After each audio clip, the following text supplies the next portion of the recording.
আল্লাহ রসুল বলছেন যে ক্ষুধার্ত ব্যক্তি যেমন খাদ্যের দিকে ছুটে আসে, সাপ যেমন তার গর্তের দিকে ছুটে যায়, রিজিক বান্দার পিছে পিছে এভাবে ছুটতে থাকে,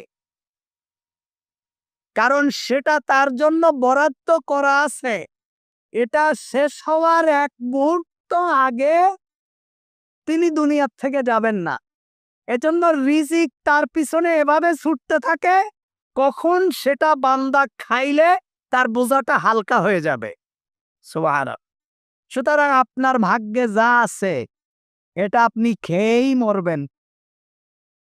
আপনি কোনো রিজিক রেখে দুনিয়ায় আপনি মরতে পারবেন না। আপনার ভাগ্যে যদি রিজিক লেখা থাকে, এই রিজিক শেষ হওয়ার আগ পর্যন্ত আল্লাহ তাআলা দুনিয়া থেকে আপনাকে ডাক দেন।